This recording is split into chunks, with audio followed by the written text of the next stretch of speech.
Welcome to Capture the World with Dee. Interviews with companies and individuals to learn more about digitally capturing the built world. Video, drone, 3D tours, pictures, panoramas, and more. And now your host, a social influencer and community activist, Dee Johnson.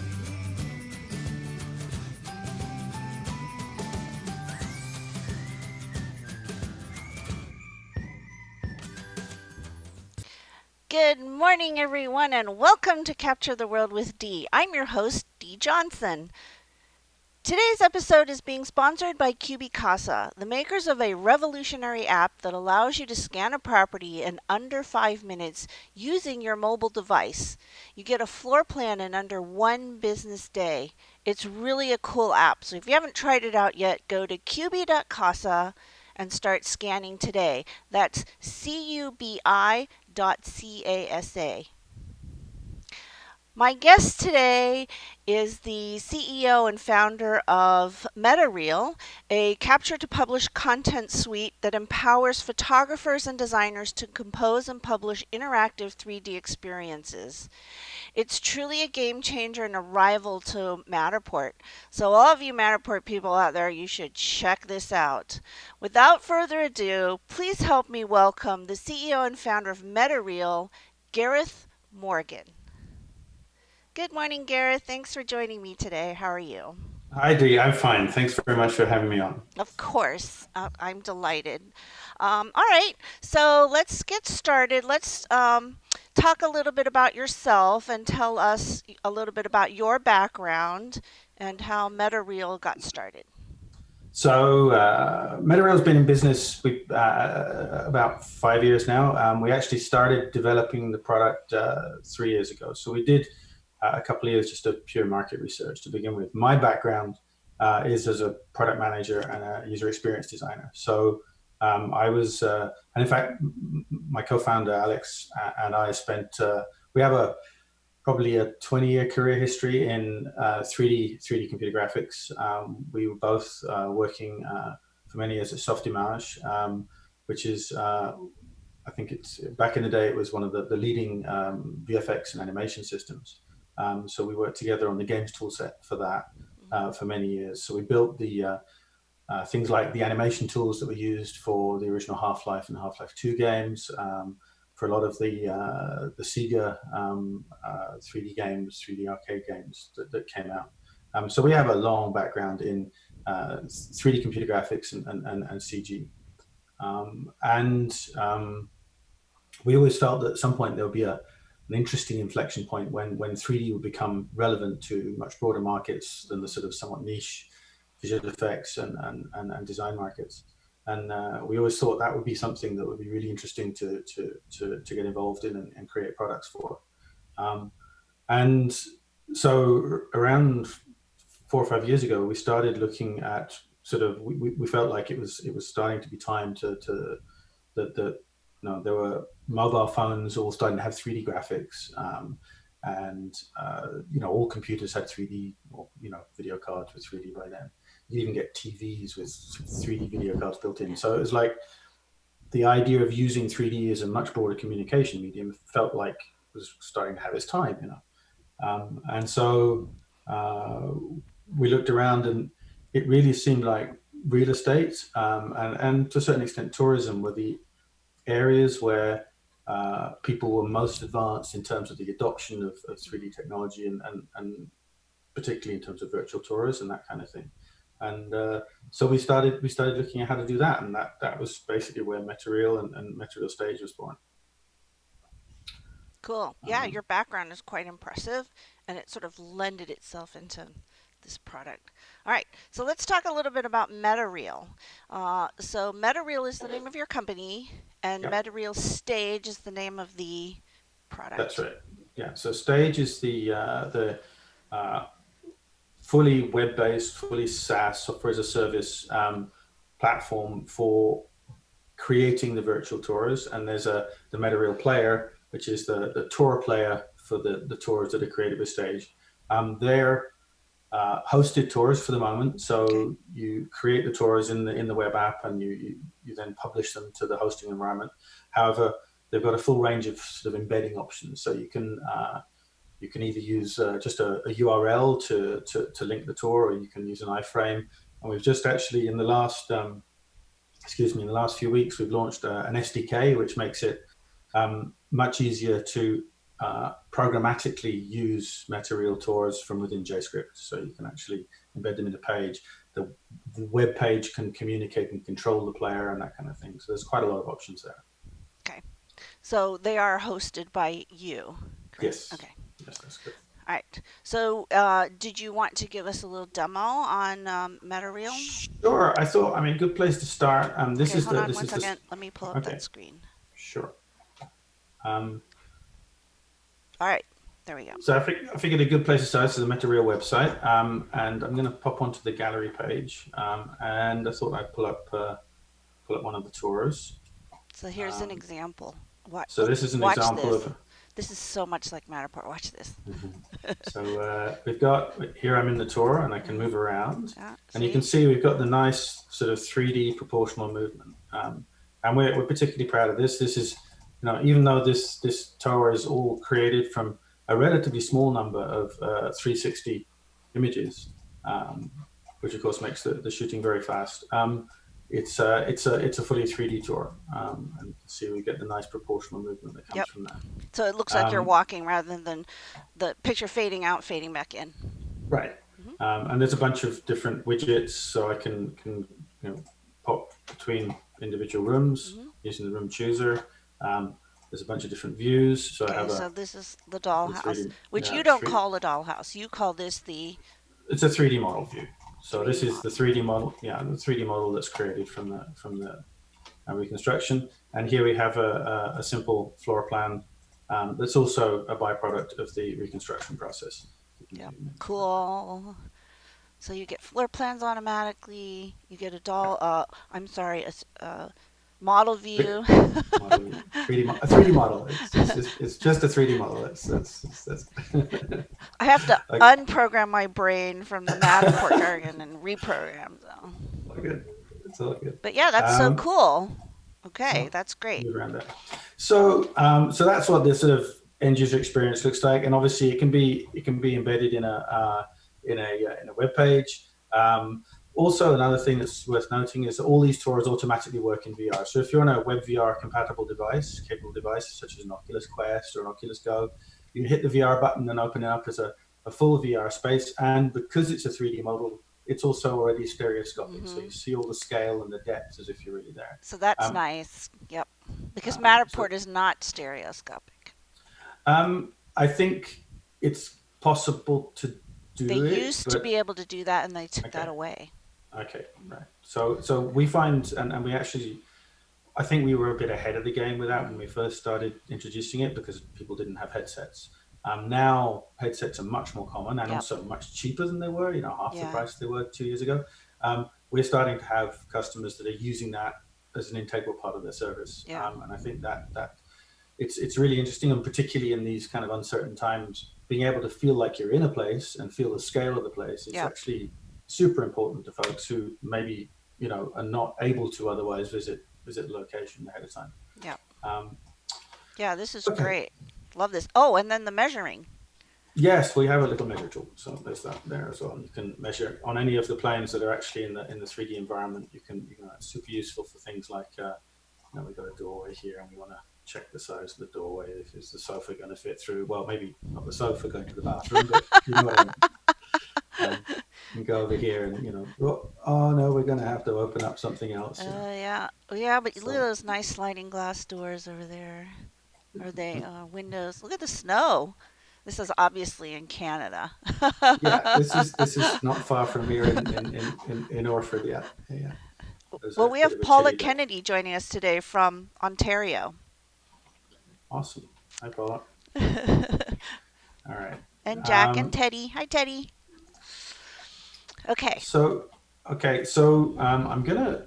One of the things that we think's pretty special about, and I've got a couple of slides here about Metareal, about Stage particularly, is that when you're shooting your panoramas for Stage, there's no restrictions on which camera you use. We don't have specific cameras. Essentially, the thing you upload, the thing you input to stage is just the panoramas. There's no camera control app for the moment, so you can use any camera you like, and that can be a DSLR if you stitch your panoramas.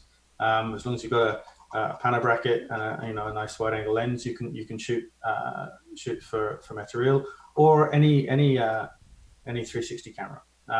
We have a couple we recommend. Generally, the better the camera, obviously, the better results you get. But it's pretty flexible, and you can use the cameras you have. You don't have to go and buy a special piece of So equipment. so there's no app, right? Just There's no camera control app for now. You just upload, and I'll show you in a second. You just upload the images from Dropbox, Google Drive, or from your mhm. local file system, your local Yeah. computer. So on your website it says it supports the Theta, I think the Theta V, but you also support the Theta Z1, right?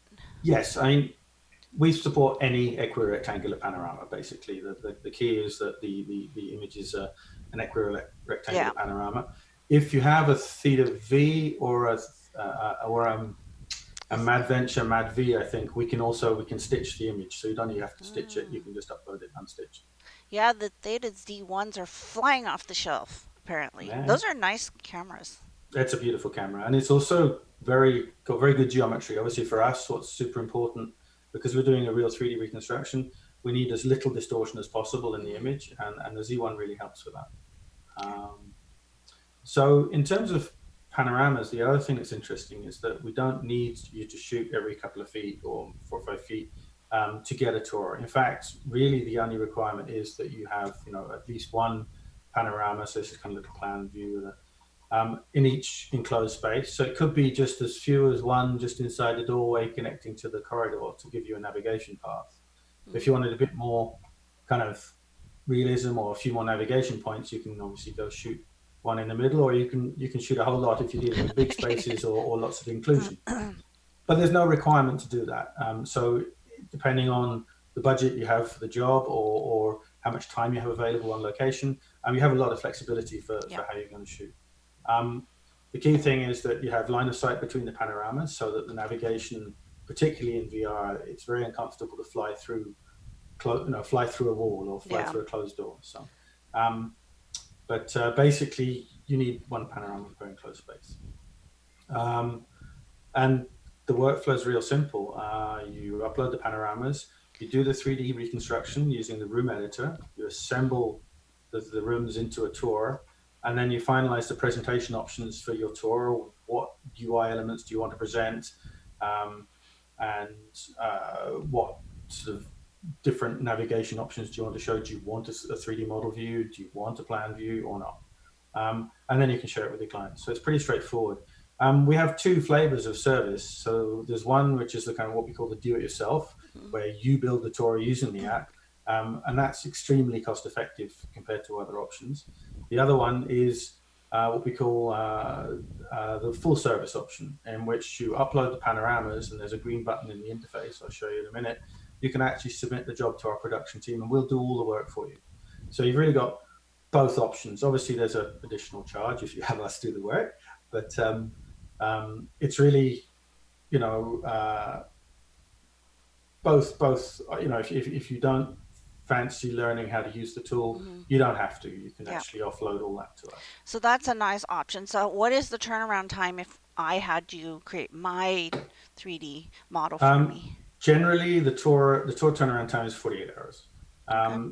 For large enterprise customers, we do have teams working day and night shifts actually. So if for larger enterprise customers they have um, demands that are shorter than that, it is possible to make arrangements for that. But we have to provision the teams ahead of time, so we need to know in advance. Okay. Um, and generally, the enterprise uh, um, uh, service agreements depend on having accurate forecasts of your tour volume. Um, but yeah, so generally 48 hours. Things have been actually a bit backlogged. We had to transition the entire production team to work from home um, over Yeah. over the last, Yeah. and that was a bit of a struggle. Things are getting back to normal now, but we did get a bit of a backlog for the last few weeks. So it was sort of 3, 4, 5 days for a while. Yeah, I'm Um, sure that nobody's gonna like take that on you. Everybody's been hit by this whole stay-at-home thing, so. People are very understanding. Things are getting back to normal now. Yeah. That's the general rule. Okay. Okay, So I so like this option where that you can say, just do everything for me. I don't want to deal with it.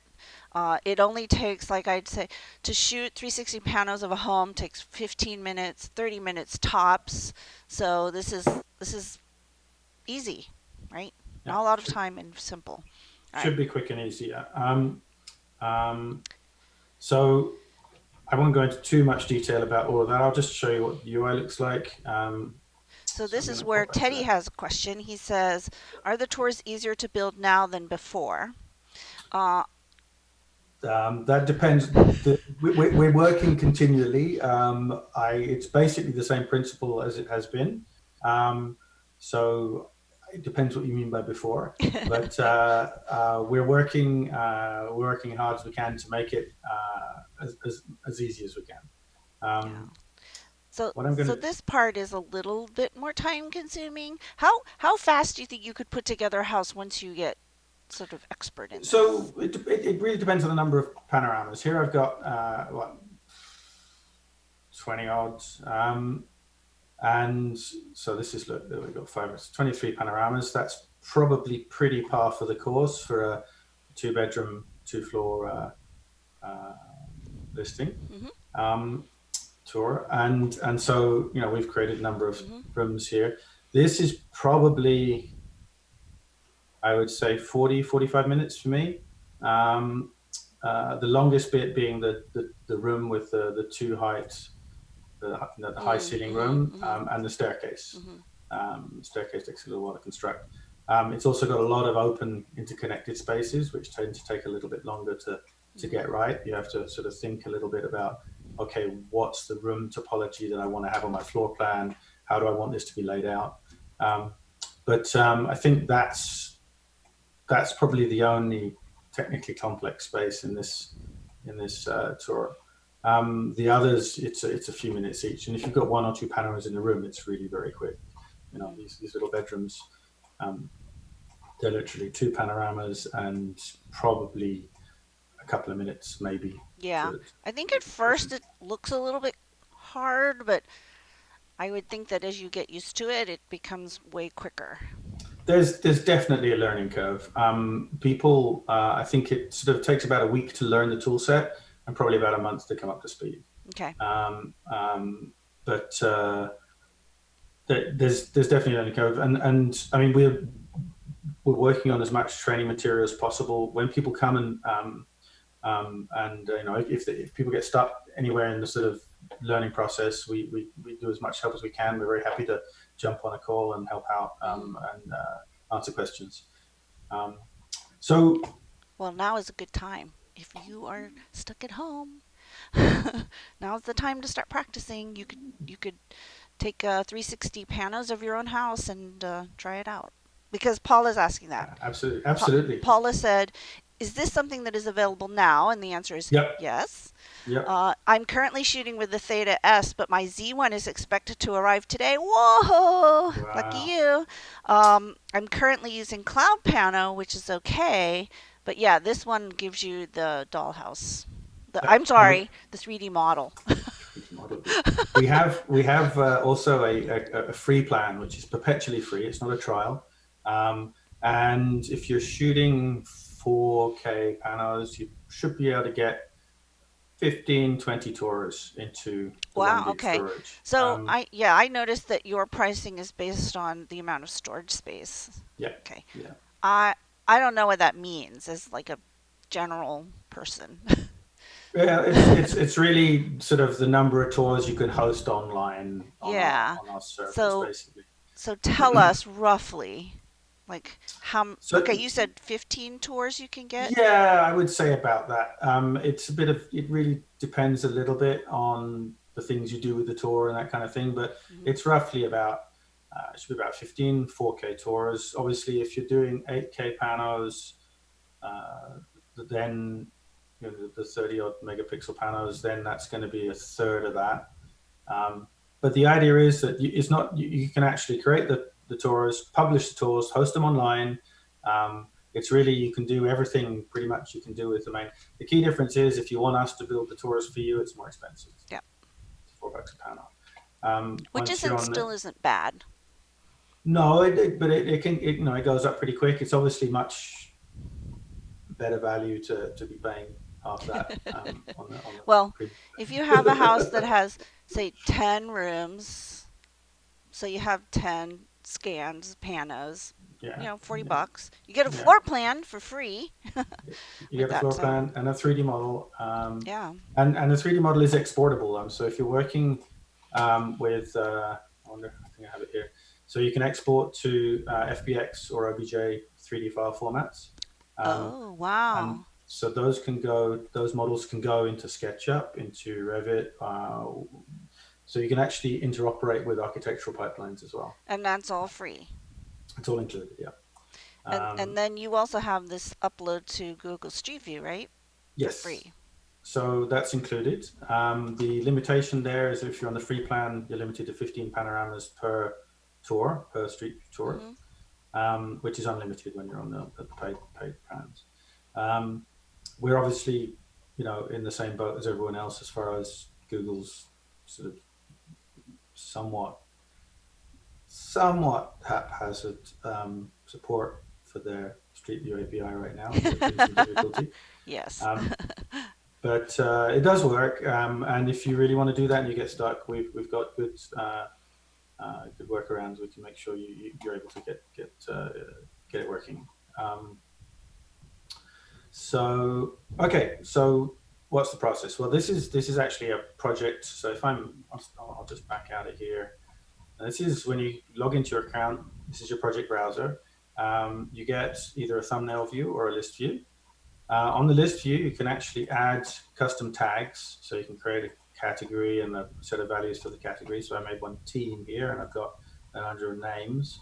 So for example, if you're working as a group on a series of projects, you can filter the views. I could say, well, all the ones with Joe in, and I'll just see Joe's projects. I can also actually create perpetually filtered views. So I could say team and then add. So I just want to see a filter for Joe. And there's a bunch of other information. When we create a new project, we can decide whether it's just the basic floor plan you have to have, but whether it's a 3D, whether it's going to have a 3D model and model view, whether it's just going to have a 3D tour, or it's just going to have a Google Street View tour, which allow you to, because each of those different things takes up space, so it allows you to optimize the storage. How we do for time. And so what if I change my mind after? Can I change that? Sure. So I'm going to go into back into our project. Excuse me. And we've got a bunch of things, default settings here. So amongst other things, we can choose the units, very important for you folks in the States. And the key thing around which all our scaling and configuration and sort of height and area calculations around is the lens height. So the one thing we really need to know and needs to be precise for everything else to be triangulated correctly is the lens height. And that is the height of the nodal point of the lens from the floor. So if you just take your tripod and you extend it the same amount, like all the way every time, that number is going to be the same. Right. And you use that to scale, right? Yep. All right. But here's another tip.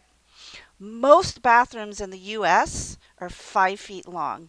So if you have a bathtub, that's a standard bath, and most homes are. My home is custom. It has the 5-foot bathtub in it.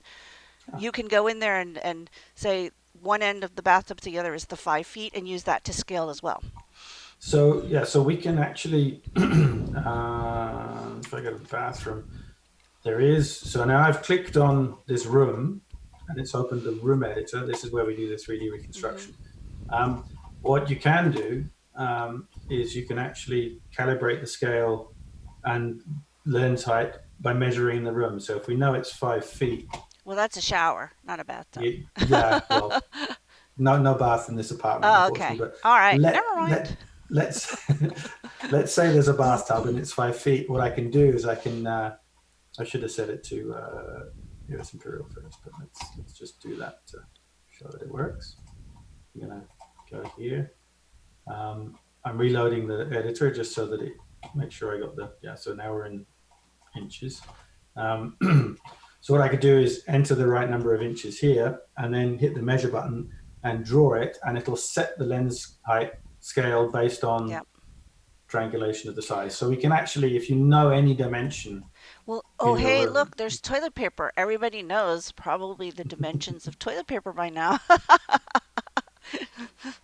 Absolutely, yeah. So there's ways, let's say your tripod slipped halfway through your shoot and it's different in this room from the others. You want to be sure the scale's right. There are ways to calibrate and measure the scale even if you don't have the lens height, so you can still get a precise result. You haven't scrapped the shoot. So I won't go into too much detail here, but essentially, when we're in the room editor, what we're doing is inserting 3D geometry into the panorama using a bunch of tools that make it really fast and easy. Adding notation like doors and some 3D volumes. We're also able to stitch multiple panoramas together. So this isn't a very good example because it has just one. If I go to, let's say, here I've got two panoramas, and we can see that. So there's my room, and if here's my other panorama, it's stitched in the same space. So I've positioned it relative to the first panorama, and there's a number of different ways to do that. In this case, we used snapping tools. So we basically pick a point on the geometry and mark where it is in the corresponding panorama, and that we solve the location of the panorama. You don't have to move it manually based on you picking the feature points. So that's a process we work through, and we can then add things. Look, I've missed a door here, so I'm going to put a door for my See how easy that was? cupboard. He just said, there's the door. And then to mark all of sliding. See all the white lines? Those are ones that you've marked, right? So Right. you've told it where all the things are. But that's so super easy, and it's you doing that, so you can control where all these things are. And you've got a choice. You can decide how much detail you want. You see, look, I'm putting Yeah, these see, little that's pretty tables in easy. here. I mean, it looks daunting at first, but once you start using it, it's not. You can do it pretty quickly. So that's the room reconstruction process. And then we go into the tour editor. Okay, so when you define those little rooms that you did, you get those. Did you see those little tiles? You get those, right? So that generates these little tiles. Okay, this is the fun part because I love to do jigsaw puzzles. So this next part's the part I like. So based on the names of the doors, we can stitch the various rooms together, and it's as simple as, if I go here, first floor.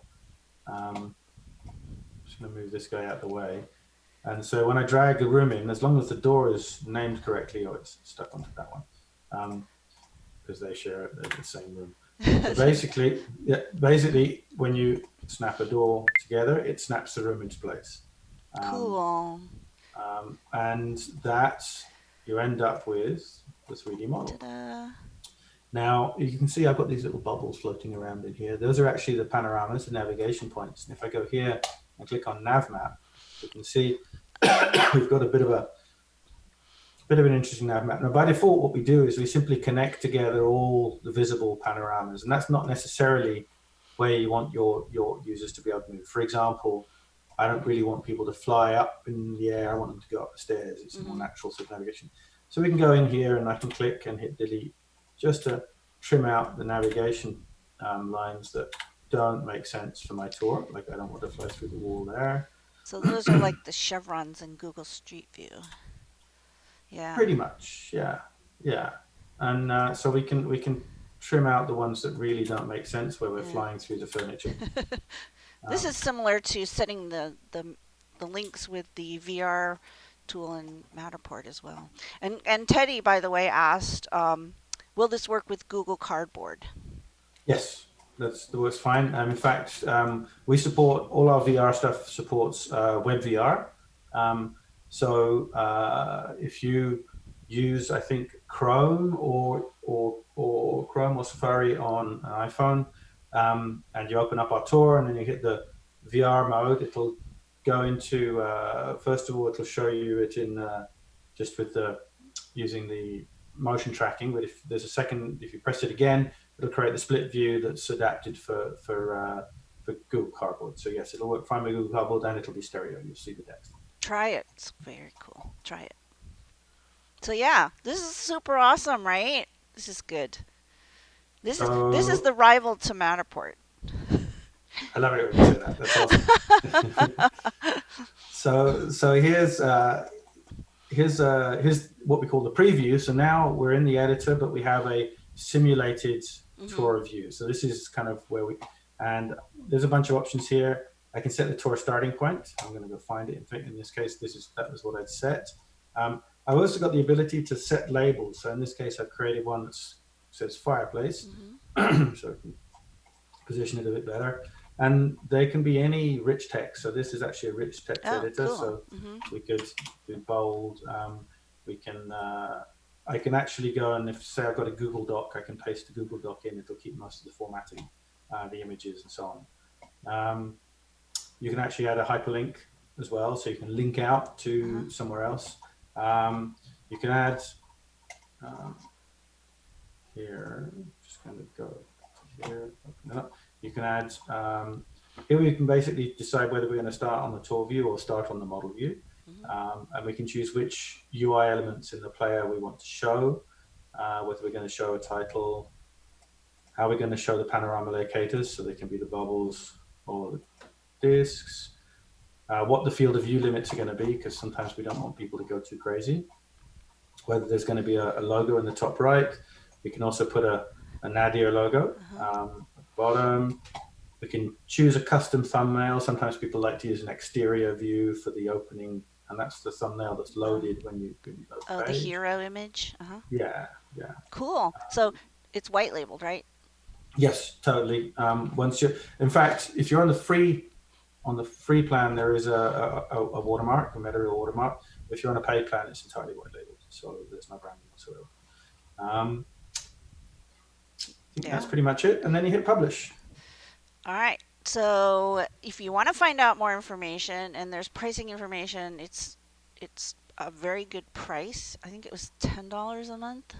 Yeah. Okay.